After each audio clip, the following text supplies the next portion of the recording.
I mean, please text in if you know who the Allen Wranglers are. Because I had no idea till I read that Terrell Owens was cut from them. You want to know why he was cut from them?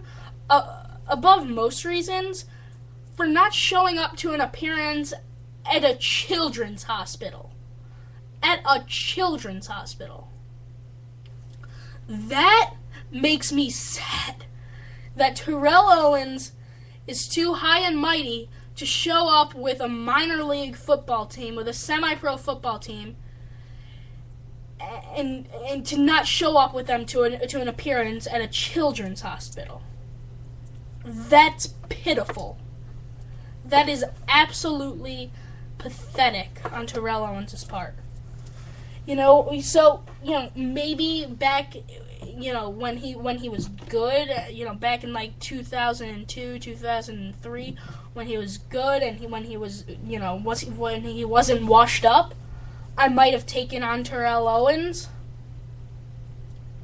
but I'm not going to anymore.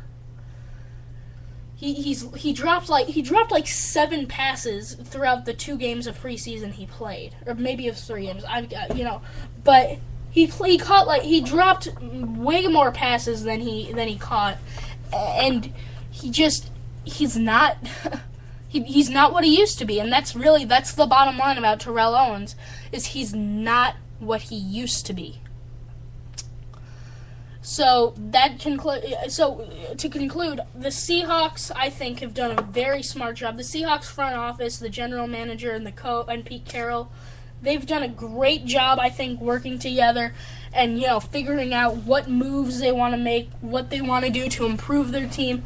And I think that the 2 highlight moves that they made were trading away Travaris Jackson and keeping Russell Wilson, and cutting Terrell Owens, because back to Russell Wilson. I think that when you have a chance to have a rookie quarterback that was as good as Russell Wilson was, why do you pass up on that because you have a decent quarterback who really, in my opinion, should be a backup quarterback? Why would you start an old, washed-up backup quarterback in Travaris Jackson over a new, questionable, yet you've seen his talent, he's proved he's talented, quarterback in Russell Wilson? So, bottom line, I think that the Seahawks are building for their future, and they're doing a good job building. So, I think we're going to take a short break, and I'll get back to you in a little bit. We're going to talk about the replacement refs and why why both parties are being absurd. And then we're going to do my top 10 quarterbacks once more before the break and after the break. I'm going to give you the text-in number, 312-550-3914. That is the text-in and call-in number. I'll answer all questions. It doesn't have to do it with what we're talking about. It can be anything. It can be, who's the best defensive end in the league, who's the, whatever you want, whatever you're wondering about the NFL, I'm here to answer it. So, 312-550-3914, and we'll be back in a little bit. Thank you. This has been In the Pocket. And we are back here on In the Pocket. That was a very short commercial break. I am Daniel Levy. This is In the Pocket.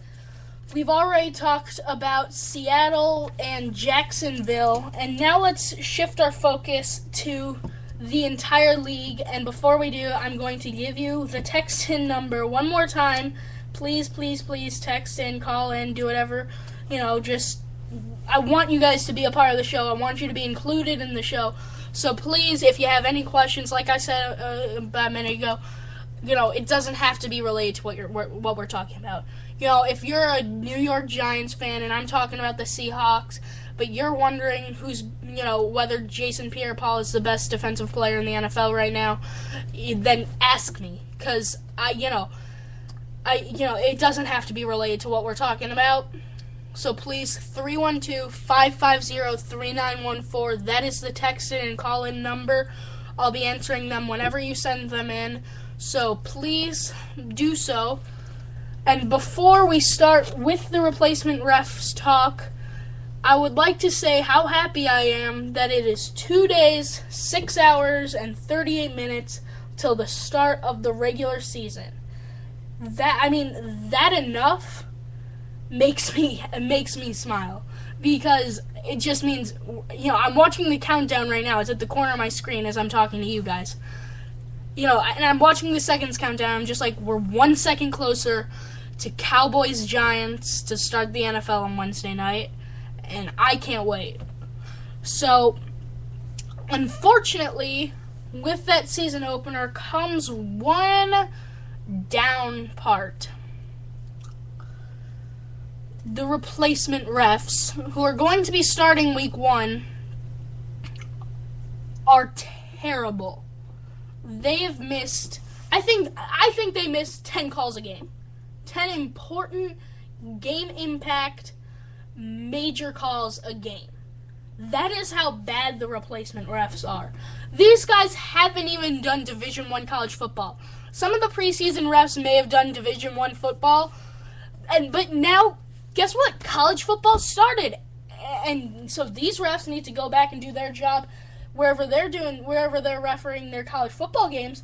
So now we're stuck with, Division II, Division III college, or, refs. And these referees are awful. They're calling pro games. It's like if I were an MLB manager and I went down to the single A team and I called up, the worst player on that team with the worst batting average, and I said, "Hey, come play for the majors. We could use you." It doesn't make sense how idiotic both parties have been. This may be because I'm a fan, not a referee or an NFL executive. But guys, can we just work this out so that we can have an NFL season where every play doesn't have to be questioned because of how bad the referees have been? It's just, and people don't know when the real refs are going to return. When the referees that know what they're talking about, we could have the replacement refs for the whole season. It's just. It's just mind-boggling how if the NFL always says, "Oh, the most important thing thing to us is the fans. The fans are important. We care about the fans. We want to talk about the fans, but we want to help the fans. We want to give the fans the most enjoyable NFL experience possible." Well, I'm not enjoying the NFL with these no good refs. It's just it makes me question everything they do. Makes me question every single thing that they do. Bet more on that in a moment. First, right now we've got our first text-in question: who is better, Robert Griffin III or Andrew Luck? That is from Jane out in California. And, that's a tough question. Andrew Luck was picked first by the Colts. Robert Griffin III picked second by the Redskins. But the thing is Robert Griffin III is better right now. I was watching coverage of the draft one night, and there are all these people saying, "Oh, Robert Griffin III is the better quarterback," but the Colts are obviously going to go with Andrew Luck just because, that's what they're expected to go with. But the thing is Andrew Luck he's a professional quarterback. Robert Griffin III is a great quarterback. I still would pick Robert Griffin III, but Andrew Luck will have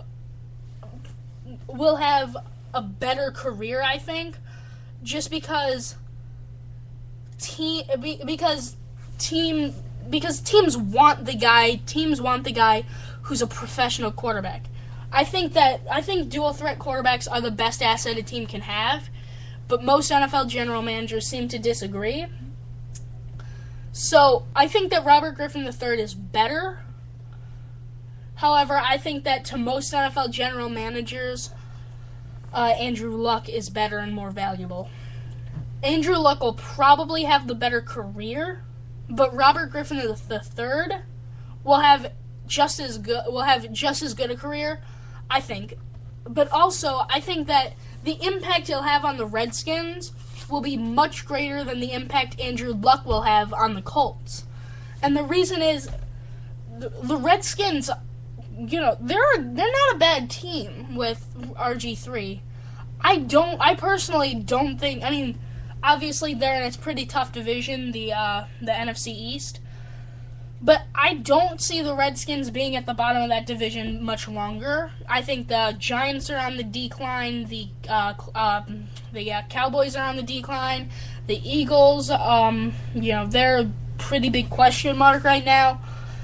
I think that the Redskins are the only team on the rise right now, and I think that's the best situation a team can be in after such an unsuccessful season.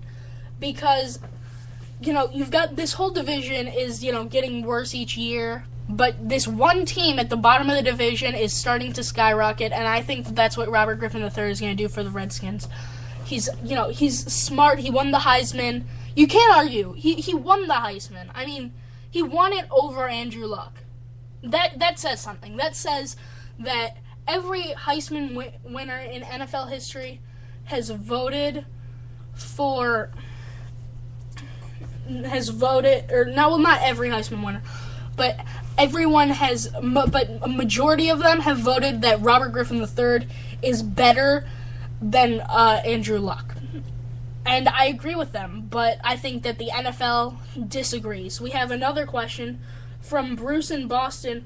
What do I think about the return of Maurice Jones-Drew to the Jaguars?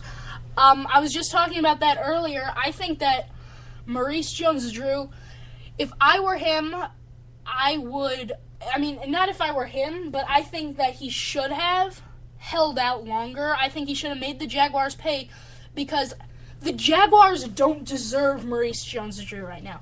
Maurice Jones-Drew is an incredible back, and he's got it all. And for the Jaguars to make him come crawling back to them, that's absurd. Because Maurice Jones-Drew deserved what he was asking for. He deserved the big pay raise. He deserved all the perks he wanted. The Jaguars felt, no, we're not going to pay you. And you know what? The Jaguars got lucky. The Jaguars won. And, good for them. But I think that Maurice Jones-Drew made a mistake crawling back to them. He's sort of in the attitude of, it's all in the past, we'll work this out later, blah, blah, blah. I hope he doesn't go back to the Jaguars, simply because I don't think that the Jaguars deserve him. I think that the Jaguars don't. The way that the Jaguars management said, "Oh no, I don't want to pay the best running back in the league what he deserves," I think that that's ridiculous. Who would do that? An NFL team has the opportunity to sign the best back in the NFL to a long-term deal, and you say, nah, we'll have him crawl back to us for another year just so that he can go to free agency the next year. And that's what I'm trying to stress, is that he doesn't have to stay with the Jaguars. He probably would have if they had offered him a long-term contract. First of all, the Jaguars could have roped him in for 6 years, at which point he'd have been playing for quite a long time and probably be close to retiring. But instead the Jaguars don't give him an extension, and he doesn't, and now he can go off to free agency and join any one of the 31 other teams in the NFL. And I don't understand how the Jaguars let the opportunity of roping him into a 5-6 year deal. I don't understand how and why they purposely let that slip through their hands. It doesn't make sense to me. It's really, really confusing how stupid some of these NFL teams can be, and how stupid the NFL can be. Because, and that brings me back to the replacement refs, which is what we were talking about before the questions, but I'm loving the questions, so I'm going to give out the number once more, 312-550-3914. Please text in, call in, do whatever. I really want you guys to be a part of the show, 312-550-3914. So, please, comment or call, text. So, yeah. Now,